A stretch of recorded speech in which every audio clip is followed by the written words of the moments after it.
નમસ્તે વિદ્યાર્થીઓ. વિષય અર્થશાસ્ત્રમાં આપણે જે પહેલો પાઠ હતો એની છેલ્લે ચર્ચા કરતા હતા. આપણે 7 MCQ બરાબર એ આપણે જોયેલા. 7 MCQની આપણે વ્યવસ્થિત એ વિગતવાર ચર્ચા કરેલી. પછી મેં એવું કહેલું કે આપણે પછીના જે નાના ક્વેશ્ચન છે બરાબર 1-1 માર્ક્સના એની આપણે હવે ચર્ચા કરીશું. તો હવે MCQ તો તમારે કઈ રીતે લખવા એ તો તમને આવડે છે, કારણ કે અગાઉ પણ તમે આ બધી પ્રથાથી પરિચિત છો કે MCQમાં ઓપ્શન કઈ રીતે હોય. એમાંથી 4 જે તમને બહુ વિકલ્પો આપેલા હોય એમાંથી કોઈ એક વિકલ્પની તમારે પસંદગી કરીને એના જવાબ તરીકે તમારે લખવાનો. હવે તમને જે આપેલું છે કે 2 નીચેના પ્રશ્નોના એક વાક્યમાં જવાબ આપો. હવે જુઓ, તમારે પ્રશ્નનો જવાબ માત્ર એક વાક્યમાં આપવાનો. એક વાક્યમાં પ્રશ્નનો જવાબ આપવાનો એનો અર્થ એમ થયો કે તમને વ્યાખ્યા આપેલી હોય તો એ તમારે માત્ર 1-2 લાઇનની વ્યાખ્યા છે એ જ લખવાની છે. ઘણી વખત તો તમને કોઈ એક માત્ર શબ્દ છે એનો આન્સર આવતો હોય તો એ એક શબ્દ તમારે પૂરા વાક્યમાં લખવાનો, પરંતુ આન્સર જે તમારો એક શબ્દ છે એનો તમને માર્ક્સ મળતો હોય છે. બરાબર, આની અંદર તમારે પેજના પેજ ભરવાના નથી. તો પહેલો પ્રશ્ન આપેલો છે કે રોબિન્સના મતે અર્થશાસ્ત્રની વ્યાખ્યા આપો. તો હવે રોબિન્સે જે અર્થશાસ્ત્રની વ્યાખ્યા આપેલી છે તેની આપણે અહીંયા ચર્ચા કરવાની. તો રોબિન્સ એવું કહેતા હતા કે માણસ પોતાની જરૂરિયાતો અને વૈકલ્પિક ઉપયોગો ધરાવતા સાધનો વચ્ચે કેવી રીતે મેળ બેસાડે છે, બરાબર, તેની વર્તણૂકનો અભ્યાસ કરતું વિજ્ઞાન એટલે અર્થશાસ્ત્ર. તો આમ એને અર્થશાસ્ત્રને ઘણી બધી રીતે મૂલવેલ છે અને એને એવું કહેલું કે ભાઈ માણસને પોતાની જરૂરિયાત હોય છે અને વૈકલ્પિક ઉપયોગો ધરાવતા સાધનો હોય, આ બંનેની વચ્ચે મેળ બેસાડવાનો હોય ત્યારે તેની વર્તણૂકનો અભ્યાસ કરતું વિજ્ઞાન એ અર્થશાસ્ત્ર છે. તો આ રીતે એણે અર્થશાસ્ત્રની વ્યાખ્યા આપેલી. હવે સેકન્ડ ક્વેશ્ચન છે કે સેમ્યુઅલસ અર્થશાસ્ત્રના અભ્યાસ ક્ષેત્રમાં કઈ બાબતોને મહત્વનું સ્થાન આપે છે. તો જુઓ, સેમ્યુઅલસની જે વ્યાખ્યા આપણે સમજેલા ત્યારે આપણે એવું જોયેલું કે એણે સમાજની પસંદગીઓ અને વહેંચણી છે એ મુદ્દા ઉપર વધારે ભાર આપેલો. સમાજ કઈ બાબતોને પસંદ કરે છે અને એની વહેંચણી એ સમાજ વચ્ચે કયા પ્રમાણમાં થાય છે, કઈ રીતે થાય છે, એ બાબતને એને મહત્વ આપેલું. તો આનો આન્સર તમારો આવશે કે સેમ્યુઅલસ અર્થશાસ્ત્રના અભ્યાસ ક્ષેત્રની અંદર સમાજની પસંદગીઓ અને વહેંચણીના મુદ્દાને મહત્વનું સ્થાન આપે છે. ત્રીજો ક્વેશ્ચન છે કે આર્થિક માહિતીની રજૂઆત કઈ 3 રીતે કરી શકાય. તો આર્થિક માહિતીની રજૂઆતના જે જુદી જુદી રીતો છે આની અગાઉના જ આપણે વિડીયોમાં જોયેલું કે વર્ણનાત્મક રીતે, આંકડાઓ દ્વારા અને આકૃતિ, આ રીતે એની આપણે રજૂઆત કરીએ છીએ કે ભાઈ ભાષા દ્વારા તમે કોઈ વર્ણન કરો અને એ રીતે તમે રજૂ કરો, જેમ કે વ્યાખ્યાઓ આપવી વગેરે. પછી આંકડાઓ દ્વારા તમે રજૂ કરો કે આંકડાઓની જે માહિતી તમને આપેલી હોય એ આંકડાઓને તમે રજૂ કરો, અને આકૃતિ દ્વારા એટલે કે પ્રતિકારાત્મક રીતે આકૃતિ તમે રજૂ કરો, જેમ કે માંગની આકૃતિ આપણે જોયેલી, પુરવઠાની આકૃતિ જોયેલી, પછી એની અનુસૂચિ એટલે કે આંકડાઓ પણ જોયેલા, અને એનો નિયમ એટલે કે એની વર્ણનાત્મક ભાષા દ્વારા નોંધ પણ જોયેલી. તો આ રીતે 3 રીતે આર્થિક માહિતીની રજૂઆત કરવામાં આવે છે. પહેલું વર્ણનાત્મક રીતે, આંકડાઓની રીતે અને આકૃતિ દ્વારા. પછીનું આપેલું છે કે સામાન્ય રીતે આકૃતિની આલેખમાં સ્વતંત્ર અને પરતંત્ર ચલ રાશિને કઈ ધરી ઉપર દર્શાવવામાં આવે. તો જુઓ, આકૃતિ અને આલેખમાં જે સ્વતંત્ર ચલો છે, સ્વતંત્ર ચલ રાશિઓ, સપોઝ કે દેશ છે, વર્ષ છે, વરસાદ છે, તો આ બધાને આડી ધરી ઉપર દર્શાવવામાં આવે. આડી ધરી એટલે કે તમારે એક્સ ધરી.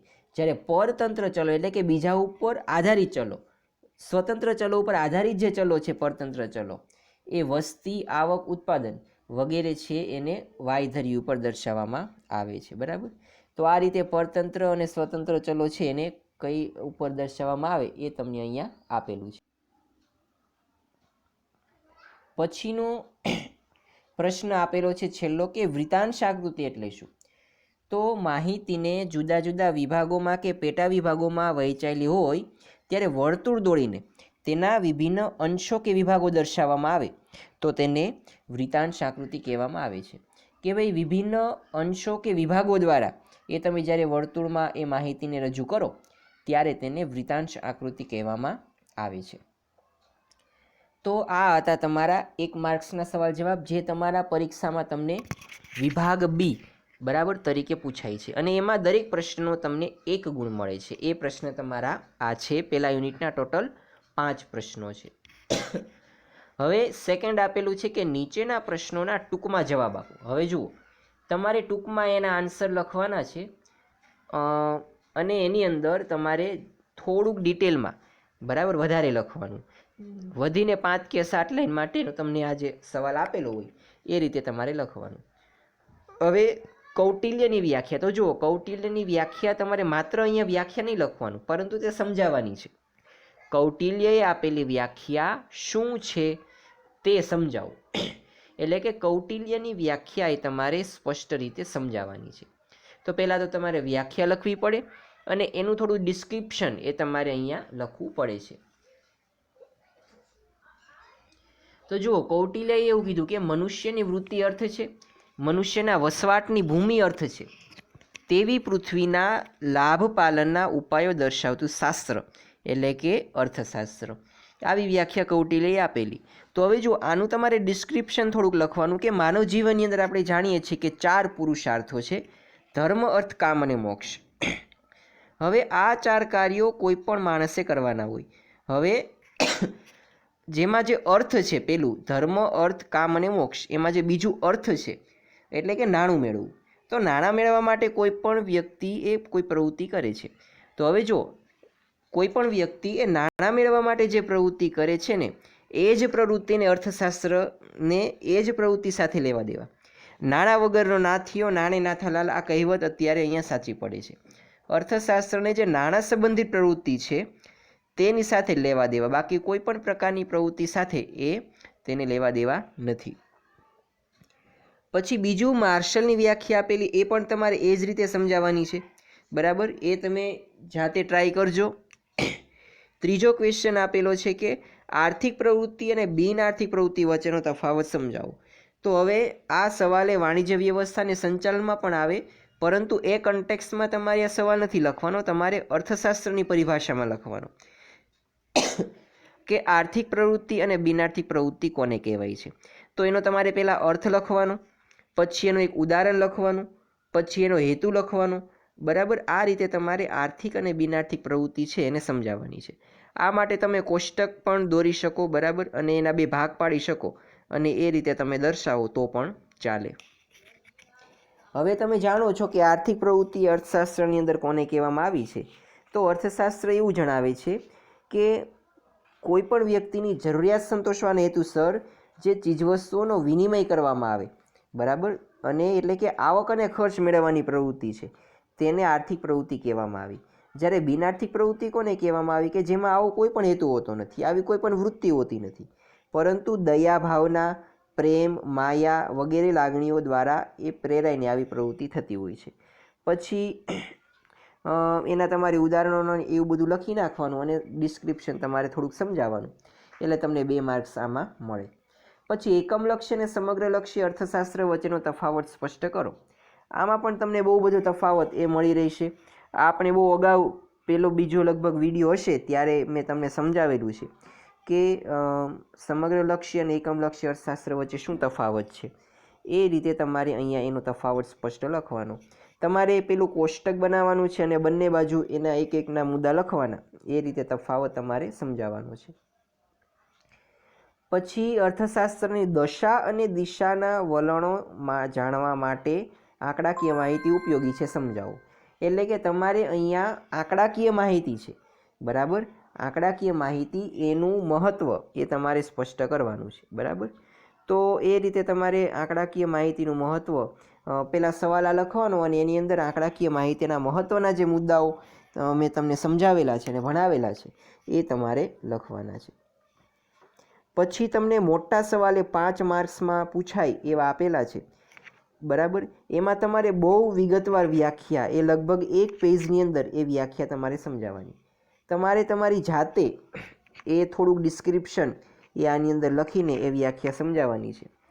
પછીનો બીજો સવાલ આપેલો છે કે એડમ્સ અર્થશાસ્ત્રમાં આંકડાકીય માહિતીનું મહત્ત્વ. તો આંકડાકીય માહિતીનું મહત્ત્વ તમારે બહુ વિગતવાર સમજાવવાનું. પહેલાં તો તમારે આંકડાકીય માહિતીનો અર્થ લખવાનો, ત્યારબાદ એના મહત્ત્વના મુદ્દાઓને તમારે વિગતવાર સમજાવવાના છે. પછી અર્થશાસ્ત્ર અંગે ભારતીય ચિંતનની માહિતી આપો. પછીનો પ્રશ્ન, અર્થશાસ્ત્ર વિશેનું મહત્ત્વ સ્પષ્ટ કરો. તો આની અંદર જે તમને આવડે તો બધું તમારે લખવાનું, કોઈ વસ્તુ બાકી નથી રાખવાની, બને તેટલું વધારે લખવાનું છે. જે કાંઈ તમે સમજેલા, જે કાંઈ તમારી ટેક્સ્ટ બુકમાં છે કે જે કાંઈ સાહિત્ય તમે વાપરતા હોય એમાં જે હોય એ બધી વિગત તમારે અહીંયા સ્પષ્ટપણે લખવાની છે. તો આ રીતે તમને સ્વાધ્યાયના તમામ પ્રશ્નો આપેલા છે, બરાબર. પછી પાછા આગળ પણ તમને 2 સવાલ આપેલા કે પશ્ચિમમાં અર્થશાસ્ત્રના ઉદ્ભવ અને વિકાસ પર નોંધ લખો, અને બીજો કે આંકડાકીય માહિતીને સંક્ષિપ્તમાં રજૂ કરવા માટે આકૃતિ અને આલેખ વધારે અનુકૂળ છે, સમજાવો. તો અહીંયા તમારે આકૃતિ અને આલેખનું જે મહત્ત્વ છે, બરાબર, એનો તમારે અહીંયા ઉલ્લેખ કરવાનો છે. તો આ રીતે તમારે સ્વાધ્યાયના તમામ પ્રશ્નો છે એ તમને અહીંયા આપેલા છે. તો આની સાથે એ આપણે આ સ્વાધ્યાયના તમામ પ્રશ્નો એને પૂરા કરીએ છીએ, અને જે આપણો આ પહેલો પાઠ છે એને પણ પૂરો કરીએ છીએ. આની સાથે લગભગ આપણે ઘણો બધો સિલેબસ એ હવે પૂરો થયો છે. અર્થશાસ્ત્રમાં આપણે જોઈએ તો બીજો, ત્રીજો, ચોથો, પાંચમો અને છઠ્ઠો 6 પાઠ આપણે પૂરા કર્યા છે, બરાબર. અને પેલો એક બાકી હતો એ પણ આપણે અત્યારે લઈ લીધો, એટલે ટોટલ આપણે 6 પાઠ એ પૂરા કરેલા છે.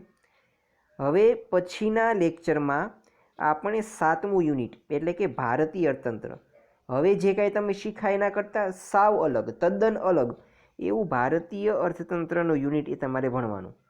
જે માંગ, પુરવઠો, આવક, ખર્ચના ખ્યાલો એકાબીજા સાથે સંકળાયેલા હતા અને સમજવા પડતા એવું કંઈ નહીં આવે, થોડુંક સરળ આવશે. અને હવે બધા જ પાઠ એ રીતના છે જેને સમગ્રલક્ષી અર્થશાસ્ત્ર કહેવામાં આવે છે. જે 2 ભાગ આપણે જોયેલા એ તમને અહીંયા અલગ અલગ યુનિટ સ્વરૂપે આપેલા, એનો આપણે અભ્યાસ કરવાનો છે.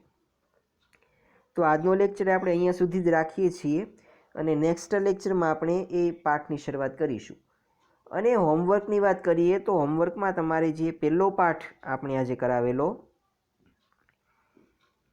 પહેલા પાઠના સ્વાધ્યાયના જે પ્રશ્નો છે એમાં જે 5 પ્રશ્નો 1 માર્ક્સના છે, બરાબર.